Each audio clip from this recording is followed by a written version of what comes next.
Why do you guys have to do a long distance relationships? Tell me, what are the 3 challenges that you guys face when you guys doing long distance? I think loneliness is a big one. So I'm now at a consulting firm. Yeah, we're both finance pros now. We're both in consulting. Hello friends, my name is Young with a hat and welcome back to my channel. Hello. Today I have 2 special guests with me who visited all the way from Hong Kong and Bristol. We have Christian and Tom. Do you guys want to introduce yourself? Yeah, sure. So I'm Christian. You guys might remember me from a year ago. We took Nyang around Cambridge as well as Bristol. I'm Christian. This is Tom. He's my boyfriend.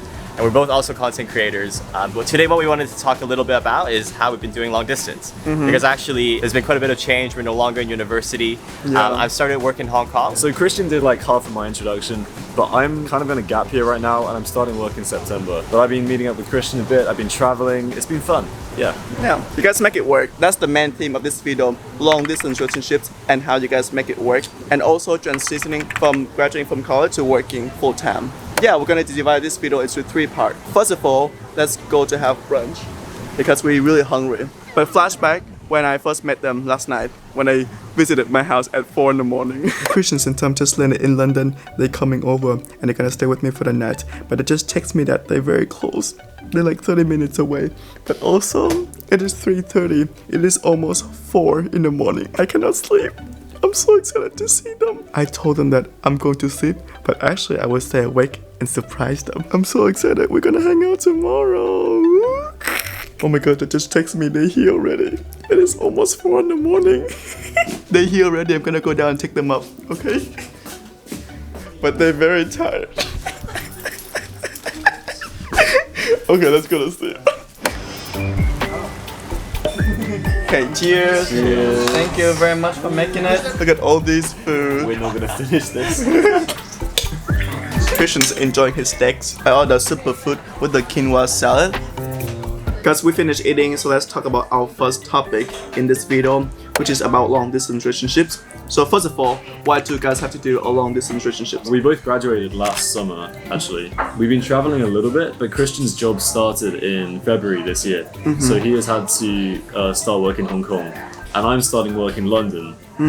So for like a little bit of time at least, we don't know how long, like 1 year to 2 years, will be sort of long distance. He's traveling a lot to come and see me, which is cute. And I've been up to see him as well in Hong Kong. That's sweet. So for about 6 or 7 months now, you guys have been doing long distance. So how's that going? It's been going pretty well so far. I think because so far the longest duration of time that we've spent like not seeing each other was only around a month or so. So in that regard, like things are a little bit different, but it's also quite nice because my work does allow me some traveling opportunities. And Tom, since he hasn't started work yet, also has quite a bit more free time. So that's why we've been able to see each other quite frequently. But that was also because Tom was in Japan for the past few months, and that's why traveling was much easier then because it's only a 4-hour flight from Hong Kong to Japan.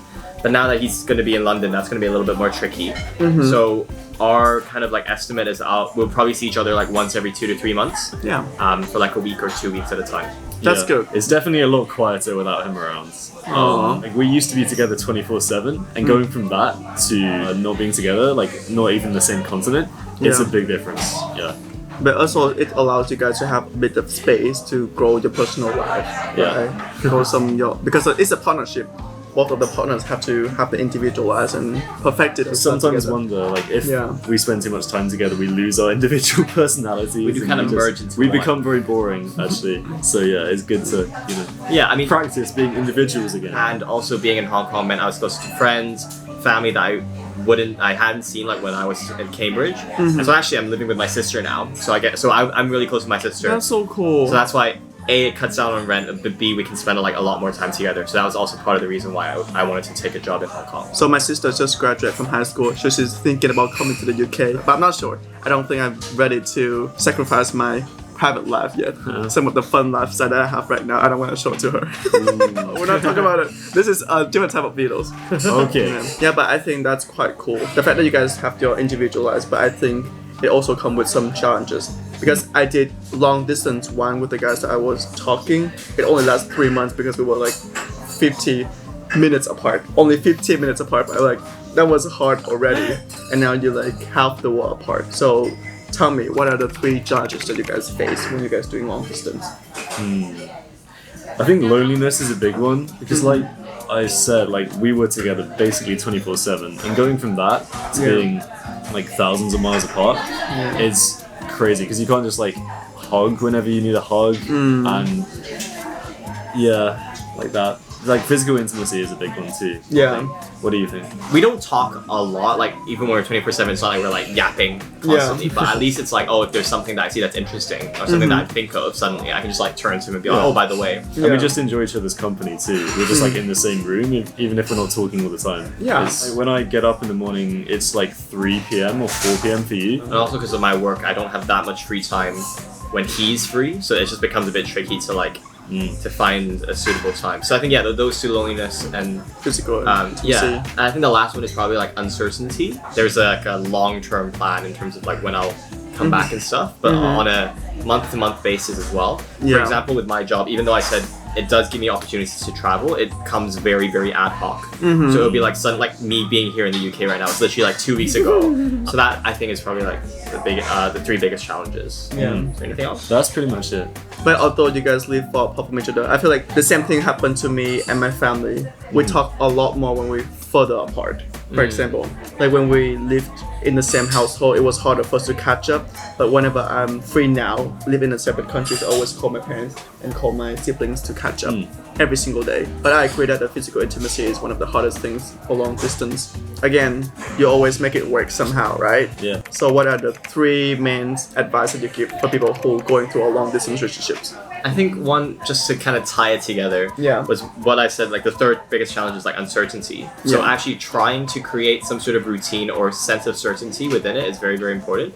So from a day-to-day basis, it's just like, for example, saying good morning, good night, or for example, saying like on every week, like my weekends are usually protected from work, so I have a lot more free time. Just saying like, oh, whatever, then maybe we should have a call at night.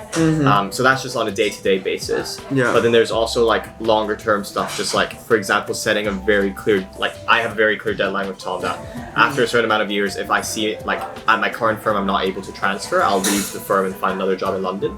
So I think just having like a long-term timeline that you can work towards is very important, because then it's not like you're constantly waiting and not sure if you're ever going to reunite again. I think that's the biggest thing. Like, long-term, long-distance relationship could work for some people, but I think it's just not really for us. Yeah. We need to have something to look forward to. I think the good morning, good night thing is really important. I think it's just like regularity, like every day we're gonna talk and I can update you about stuff. I think communicating openly is also important, because you have to be honest if you're feeling like lonely, or if you're feeling like you need a talk, or if I just need to unload stuff. I do kind of offload on him a lot. Aww. But, we're there for each other, I think, and communicating openly is really important when you're so far apart. Routine, long-term plannings, and communications.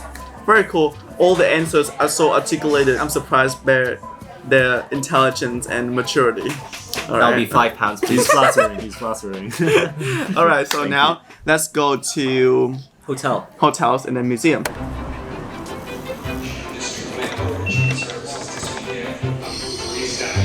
Do you see yourself living in London? Well, I mean, I'm going to be here in 2 months anyway. But I do see myself living here. London's So fun. Yeah. There's so much to do.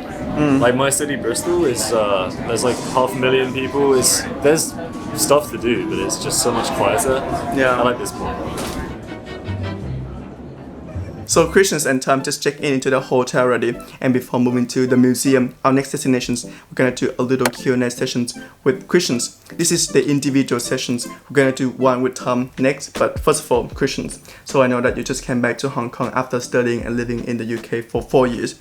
So how was transitions? Because honestly, I was going through the same thing after graduating from a university in America. I was contemplating whether or not I should stay in America or going back home in Vietnam. But then I ended up flying to the UK, to London to work. So how was the transitions? So, I mean, for me, I grew up in Hong Kong. So ever since I was a baby to right before university for 18 years, I grew up and lived in Hong Kong. So I'm quite familiar with it. But during my 4 years in the UK, I didn't actually get that many chances to go back to Hong Kong to visit because of COVID, because I was traveling around with Tom. So actually, it was quite of a shock going back. The biggest factor is definitely the weather. I think it got even hotter since back then. But also, like some of the good things is I could just go into any restaurant and I know the food's gonna be good. So that was a huge plus. So you know, these are just like daily life things, daily changes. I get to dance a lot more because I'm more familiar with the dance scene in Hong Kong. Yeah. A lot of my friends who I didn't get to see for 4 years, I can now catch up with. So a lot of like some good, some bad. Obviously, like as we covered in the last session, the biggest problem was like being in a long distance relationship with Tom. But I mean, still I've been able to really keep myself busy with work, my little hobbies, and also just meeting up with friends and stuff. That's so nice. And then in terms of actual work, so I'm now at a consulting firm and it's very exciting. I think I really, really like the content. Yeah, we're both finance bros now. We're both in consulting. Both corporate bros. Yeah, and I was like, I don't know how Christians can balance between working full-time in a consulting firm and doing social media, but I'm doing the exact same things for a few years now. Different extents though, because he also does YouTube. I would not have the time. But yeah, I really, really enjoy the content. I feel like I learn a lot. One thing I'm exploring though, as I said, is transfer. But in terms of the biggest changes, I think, is there's a lot more structure being an adult when you're actually working, as opposed to in uni when you're just like completely on your own schedule, your own timeline. And also the social aspect changed quite a bit as well. Yeah. Because when you go into work, you're mainly socializing with people at work and then friends you've already made before. Yeah. It's less new people that you meet. So that's also quite a big difference, I think. Yeah, I find it is so hard to make friends when you're not in uni. Because like in uni, it's like your own community, right? It's so easy because everybody's having the same goal, like just graduate. But now at work, you get so exhausted. So when you go home, you have like no energies left to make friends. I mean, as long as you go out and meet people and doing what you're doing right now, you find a lot of new friends. Yeah. So many people are aware that you are doing 2 jobs, just like me, right? You're doing your consulting job and social media. How do you balance the both of them? I don't. You don't? Me too. I don't. I sacrifice my own well-being. I think for social media content, I've definitely scaled back a bit in terms of filming. So I make very, very dedicated, like the only times I film are on weekends. Weekdays, I don't even have time sometimes to post. So that's a bit tricky. But that also is, but I think because when you first start out, especially in Hong Kong, Asian culture does tend to work longer hours than in the West here. So those factors, I think, are reasons why I've kind of stepped back a little bit from social media. I'm still like keeping people updated, still posting content. Sometimes whenever I meet up with Tom, we like batch film some stuff. You know, now that we're together for another week, we'll probably film some more. But yeah, so that's just to keep you guys happy, but also trying to take the pressure off a little bit because now that my full-time job is in social media, I guess is the good thing about like a typical job is a sense of stability. Yeah.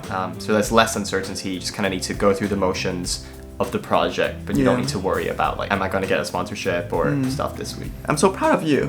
Yeah, at this point where you like finding your own path and graduate from uni and just being an adult now. Adulting is hard, but as long as you keep an open mind and trying hard, keep your well-being checked, then everything is good, right? Appearance-wise, he looks like the younger brother, but now he's giving like elderly brother advice. Elderly brother advice. But I think Christian is very mature. I think he had a sense of responsibility from a very young age, because obviously we're forced to grow up outside our Asians. country. Alright, let's go to the museum. Good talk. Appreciate you here. Aww. I cannot wait until the way that he moved back to London because it's gonna be so good. Okay, let's go. I couldn't believe that I stayed up with them until like 4 in the morning. It's your own fault. We kept saying like couldn't go to believe bed. that either. I was so excited to see you. I couldn't sleep. I thought you texted That's us, sweet. you know, sometimes like in the morning when you're just like, what am I saying? Severely sleep deprived. We stumbled through the door like half dead, and he's like there like, hell yeah, and we're just like, hi, They look like this. They saw me. They were like, zombies. I was like dead last night, but I'm totally awake today. This guy is. still dead. It's because yesterday I was the one who was like stressing about, we need to run. I'm the person who slept on the floor. Oh, That's true. thank you Give for them the Trump card, sacrifice. trump card right there. I gave them my bed so they have fun. It's a nice. I mean, bed. not like have fun in London. we didn't have So that. they have a much good fun. time. I'm like, no, not good time. Yeah, no. Okay, I'm gonna go sleep now. I'm tired. Wake me up when we got to the British Museum. Where are we? I don't We're know. at the British Museum. Woo! We're at the Tom's Museum. Fine. Sorry about all of the stuff we stole from all over the world, but we still want to see it. So Let's go to the museum. Right now we're in the British Museum in the Egyptian sections because Tom is a big nerd. the biggest. The biggest nerd. I've been to the British Museum for 3 times, but this is the first time I saw the reading room is open to the public. So you guys are lucky because you're with me. That's why I told them to open it. We told them that Nyan was coming and they opened it especially for us. Yeah, they're like, you guys better get in. This is Tom, first time seeing the Rosetta Stone. Ready for the reactions? Ready, Tom?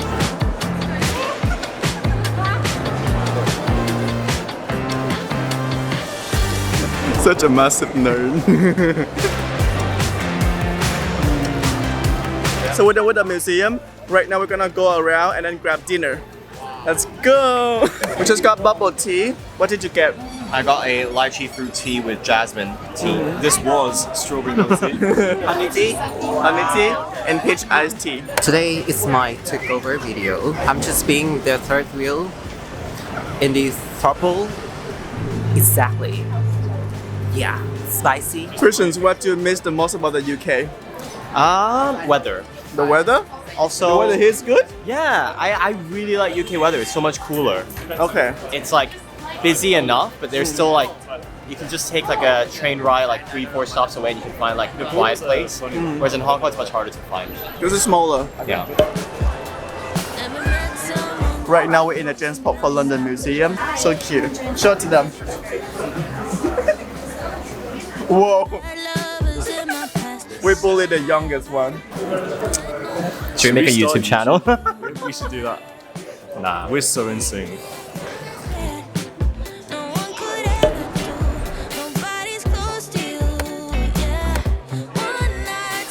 This is so good.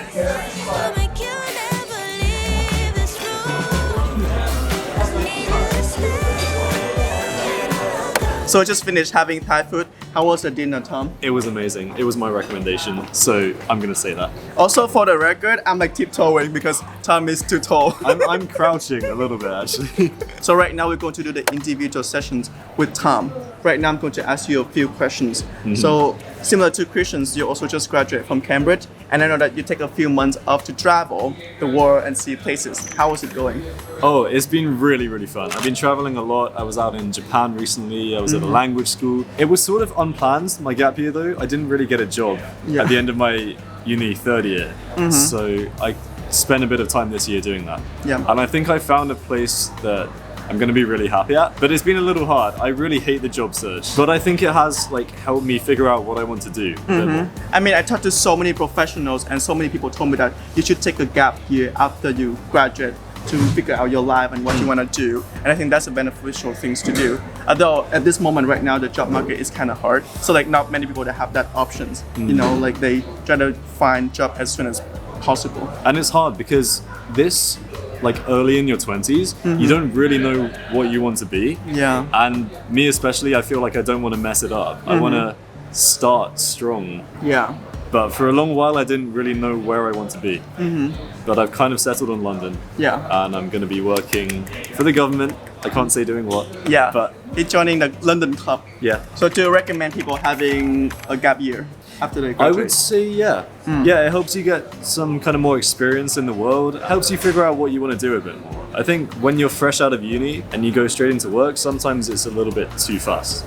Yeah. Obviously, it depends on the person. But for me, it's helped me figure out a lot of stuff. With Christians moving to Hong Kong, is there any other challenge that you find with the separation now? Yeah, I mean, I've always had Christian by my side here. I feel like when I have problems about thinking about what I want to do in life or what I want to be, I would usually talk to him about that. Yeah. And I can just call him on the phone, but it's slightly different now that I can't just kind of go next door and see him like I could at university. Yeah. Yeah, it's a little bit harder, but we're figuring stuff out. You guys will working work through it out. Yeah. Nice. So how's the transition from studying full time to being an adult? It's like whiplash. I don't feel like I'm an adult at all. Me too, I I've been still working feel like for I 5 should years. be in college. Yeah. Yeah. I guess everyone kind of feels like that. Yeah, I'm working it out. Yeah. Getting used to it. We're all working it out. We're doing Everyone's great. going through it. No one Yeah. has any idea You're doing what great. they're doing. You just gotta keep going. Yeah, well, thank you very much. Well, Christians is right behind the camera, so thank you guys. So it is the end of this video. Thank you, Christians and Tom, very much for joining me and taking me around London for the day. Your own city. Yeah, my own city. At this point, they're more like Londoners than me already. But thank you very much again for all the insights all the amazing answers that you've been given to us. I think it's very amazing. It's very entertaining and comforting for us, for gay people. All right. Thank you. But Anytime. yeah, best of luck to all of you. And also, like, I'm the shortest one. Why am I holding the camera at the high angle? Thank you very much. Bye. See The camera's you. flying away.